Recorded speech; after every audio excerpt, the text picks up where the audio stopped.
अस्सलामुअलैकुम मेरे दोस्तों, सज्जनों और बेलियो। मैं हूँ इज़हार अहमद और वेलकम करता हूँ आपको किचन गार्डनिंग चैनल पर। और उम्मीद भी रखता हूँ कि आप सब लोग खैरियत से होंगे, फिटफाट होंगे, अच्छे से कामों में खूब अच्छे से बिजी होंगे। आज मैं उगाने वाला हूँ गोल मिर्च, जो अक्सर किचन में यूज़ की जाती है। किसी खाने को तड़का लगाना हो तो ये मिर्च का रोल बहुत ज़्यादा होता है, इसलिए मैं चाह रहा हूँ इसको आज ग्रो करने का तरीका हम सीख लें। इसके बीज हमें बाज़ार से ख़रीदने नहीं पड़ते। जो मिर्च आप बाज़ार से ख़रीदते हैं, मतलब साबुत मिर्च ख़रीदते हैं, उसके अंदर से जो बीज निकलते हैं हम उनको ग्रो कर सकते हैं।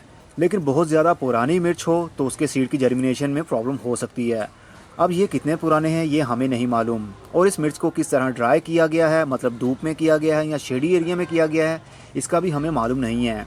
इसका रिज़ल्ट तो हमें तभी पता चलेगा जब हम इसकी सीडलिंग करेंगे और बीज ग्रो होंगे।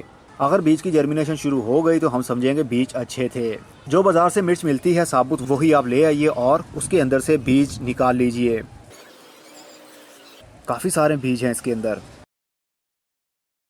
6 महीने पुरानी मिर्च हो तो उसके बीज आप उगा सकते हैं, लेकिन बहुत ज़्यादा पुरानी मिर्च हो तो उसकी जर्मिनेशन में प्रॉब्लम हो सकती है।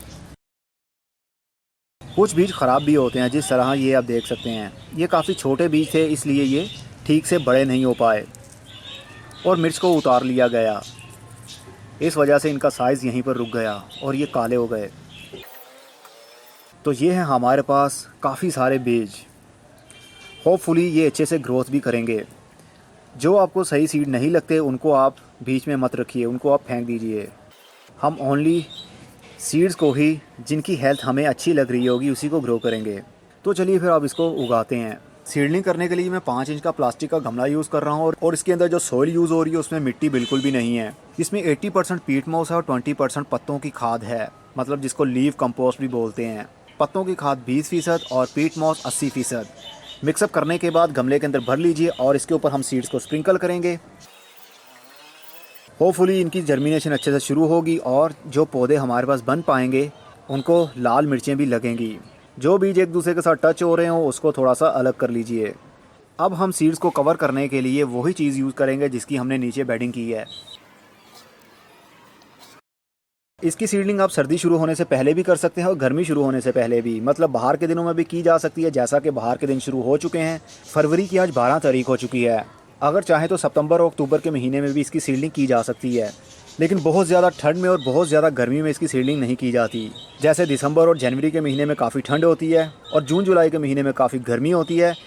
ऐसे मौसम में सीडलिंग नहीं करनी चाहिए। अब हम इसको शावर से पानी देंगे।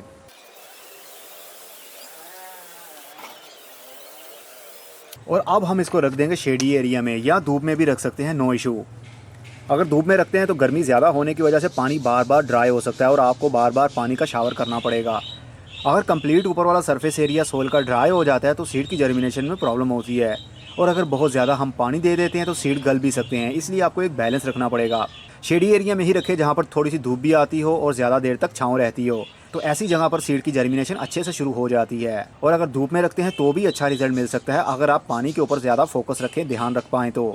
अब देखते हैं कितने दिनों में इनकी जर्मिनेशन शुरू होती है। 12 दिन बाद अब सीड की जर्मिनेशन शुरू हो चुकी है। एक पौधा तो काफ़ी बड़ा हो गया है और दूसरे सीड अभी जर्मिनेट हो रहे हैं। हमने किनारों पर भी काफ़ी सीड स्प्रिंकल किए थे। आई थिंक जितने भी हमने सीड डाले थे वो सबके सभी जर्मिनेट होंगे। अभी मौसम काफ़ी ठंडा है। फरवरी की आज 24 तारीख हो चुकी है, लेकिन 2 दिन से बारिश भी हो रही है, जिसकी वजह से अभी मैंने इसको रख दिया शेडी एरिया में। क्योंकि अगर डायरेक्ट इसके ऊपर बारिश पड़ती है तो इसके बीज, मतलब मिट्टी और बीज एक जगह पर टिक नहीं पाएंगे, जिसकी वजह से सीड हट जाएंगे और उनकी जर्मिनेशन में प्रॉब्लम होगी।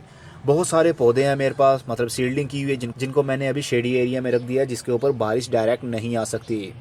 16 दिन बाद अब मिर्ची के सारे ही सीड जर्मिनेट हो रहे हैं। और ये वाला पौधा क्या है इसका मुझे अभी मालूम नहीं है, क्योंकि ये मिर्ची का पौधा है ही नहीं। मिर्ची के पौधे का बीज जब जर्मिनेट होता है तो इस तरह होता है और उसके पत्ते इस शेप में होते हैं। ये वाला क्या चीज़ है ये नहीं मालूम, लेकिन उगने देते हैं इसको भी। बहुत से सीड अभी जर्मिनेट हो रहे हैं। जब 4 से 5 या 6 पत्ते ग्रोथ में आ जाएंगे हम ट्रांसप्लांट कर सकेंगे। ट्रांसप्लांट तो अब भी किया जा सकता है, लेकिन फिर चांस होगा कि ये सर्वाइव करता है या फिर नहीं, इसलिए थोड़ा सा वेट करना ज़रूरी है।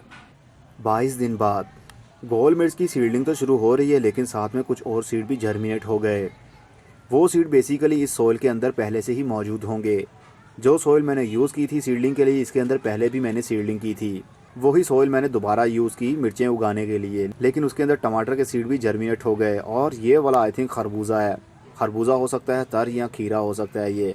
लेकिन हमें इनकी ज़रूरत नहीं है, इसलिए हम इनको उखाड़ देंगे, क्योंकि टमाटर के पौधे भी काफ़ी मेरे पास हो चुके हैं, इसलिए हमें टमाटर उगाने की ज़रूरत नहीं है। और ये पता नहीं कौन सी स्पीशी होगी, ये आई थिंक बेल वाले टमाटर लगते हैं। और मिर्ची के पौधे करीब करीब जर्मिनेट हो रहे हैं। कुछ सीड तो मिट्टी से बाहर निकल आए थे जो जर्मिनेट नहीं हो पाए, लेकिन कुछ जर्मिनेट हो रहे हैं। पत्तों को बीज के कवर के अंदर से हटा रहे हैं वो। 27 दिन बाद अब हमारे मिर्चों के पौधे ट्रांसप्लांटिंग के काबिल हो चुके हैं। कुछ सीड अभी भी जर्मिनेट हो रहे हैं और पत्तों को अपने कवर से हटाने की कोशिश में हैं। और कुछ सीड बहुत ही छोटे हैं अभी तक, लेकिन कोई बात नहीं, हम जो बड़े हैं उनको शिफ्ट कर लेंगे।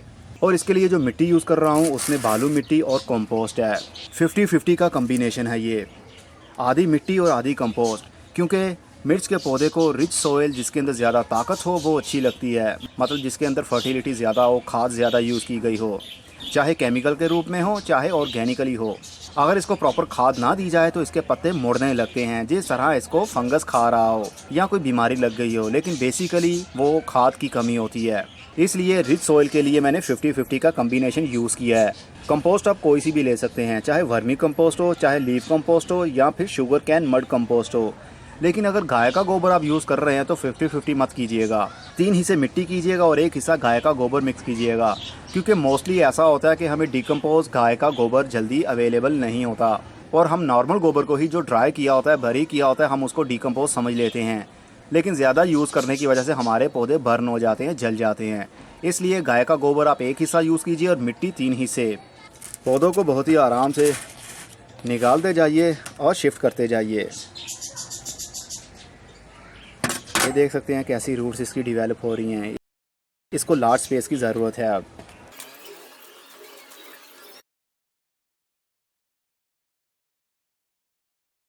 अक्सर पूछा जाता है हम पनीर को ट्रांसप्लांट क्यों करते हैं और बार बार हम गमलों को क्यों चेंज करते हैं, एक ही बार में बड़े गमले के अंदर क्यों नहीं लगा लेते।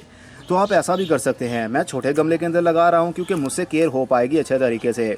अगर मैं अभी से इस पौधे को बड़े 12 इंच के या 16 इंच के गमले में लगा लूँ तो पानी देने में काफ़ी दिक्कत हो सकती है। पानी का थ्रो ज़्यादा हो सकता है, हवा तेज़ चलने की वजह से पौधा एक साइड पर झुक सकता है, बहुत सारी रीज़न हो सकती हैं।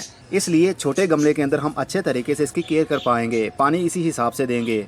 इसमें ओवर वाटरिंग भी नहीं हो सकती क्योंकि ये पहले से ही छोटा सा गमला है। कितना हम पानी दे देंगे, 1 घूंट पानी का डालेंगे और ये भर जाएगा। लेकिन बड़े गमलों के अंदर या ज़मीन के अंदर बहुत कॉम्प्लिकेटेड हो जाता है हमारे लिए, क्योंकि हम एक्सपर्ट नहीं होते।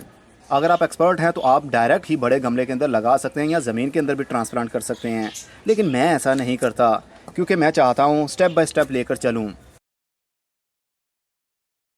इस वीडियो के अंदर सिर्फ आप लोगों को मैंने दिखाना था कि हम घर के जो अंदर मिर्च होती है, गोल मिर्च जो हम किचन में यूज़ करते हैं, उसको किस तरह उगा सकते हैं। अब मिर्च नई है या पुरानी है ये तो तब पता चलेगा जब हम सीडलिंग करेंगे। मैंने 6 पौधों को ट्रांसप्लांट कर लिया है और अभी 2 या 3 पौधे बिल्कुल ही छोटे छोटे से हैं। अभी हम इनको ट्रांसप्लांट नहीं कर सकते। जब ये थोड़े से और बड़े हो जाएंगे उसके बाद हम इसको ट्रांसप्लांट कर सकते हैं, लेकिन अब इनकी मुझे ज़रूरत नहीं है। मैं इन 6 पौधों की ही केयर कर लूँ तो मेरे लिए यही काफ़ी रहेगा। पहली बार में अच्छे तरीके से पानी दीजिए ताकि पूरी मिट्टी गीली हो जाए अच्छे तरीके से, क्योंकि अब गर्मी के दिन हैं। अभी हमने इसको फुल धूप में नहीं रखना, पहले रखेंगे हम कुछ दिनों के लिए शेडी एरिया में। 1 हफ्ते के लिए शेडी एरिया में रखिए और जैसे ही इसके पत्तों की ग्रोथ होने लगे तो समझ आइए इसने ग्रोथ स्टार्ट कर दिया। और उसके बाद हम इसको ऐसे एरिया में रखेंगे जहाँ पर धूप भी आती हो और छाँव भी रहती हो। ऐसा नहीं है कि जून जुलाई के महीने में आप डायरेक्ट इसको सूरज की धूप में रख दें, तो ये 1 हफ्ता भी ज़िंदा नहीं रह पाएंगे क्योंकि पत्ते बर्न होने लग जाते हैं। इनको शेडी एरिया चाहिए होगा जहाँ पर धूप भी आती हो, करीब 3 से 4 घंटे धूप आए और बाकी शेड रहे। और इनकी लाइफ आई थिंक 1 साल या 2 साल तो होगी ही। इनको वैसे ही ट्रीट करना है जिस तरह हम दूसरे पौधों को करते हैं, जिस तरह टमाटर को करते हैं, वैसे ही खाद देते रहना है। हर हफ्ते आप कंपोस्ट टी भी आप इनको दे सकते हैं। कंपोस्ट टी के ऊपर ऑलरेडी मेरी वीडियो मौजूद है। कंटिन्यूली हर 7 दिन के बाद देते रहें। जब इनको फ्लावरिंग शुरू हो जाए तो हर 4 दिन के बाद डोज दें, और जब छोटे छोटे साइज़ की मिर्चें लगने लगे तो हर 3 दिन के बाद कंपोस्ट टी दिया करें। क्योंकि जब पौधा फूलों पर आ रहा होता है और फ्रूट पर आ रहा होता है तो उसको ज़्यादा खाद की ज़रूरत होती है। तो उस स्टेज पर इसको प्रॉपर खाद ना मिलने की वजह से इनके पत्तों के ऊपर इफेक्ट होता है, पत्ते मुड़ने लगते हैं। हमें लगता है जैसे कोई बीमारी लग रही हो, लेकिन वो खाद की कमी होती है। क्योंकि मिर्च के पौधे को, टमाटर के पौधे को एक टाइम में इतने सारी फ्लावरिंग होती है और इतने सारे फ्रूट एट अ टाइम लगते हैं। तो ज़रा सोचिए पौधे को कितनी पावर लगानी पड़ती होगी फर्टिलाइज़र देने के लिए फ्रूट को। तो इसलिए हमें ज़्यादा डोज देनी पड़ेगी, क्वांटिटी भी बढ़ानी पड़ेगी। क्वांटिटी कितनी बढ़ानी है ये आपको आहिस्ता आहिस्ता ही एक्सपीरियंस होगा। जैसे जैसे आप यूज़ टू होंगे आपको पता चलता जाएगा। अब मैं चलता हूँ, खुदा हाफिज़, goodbye, see you and tata, और अपना बहुत सा ख्याल रखिएगा।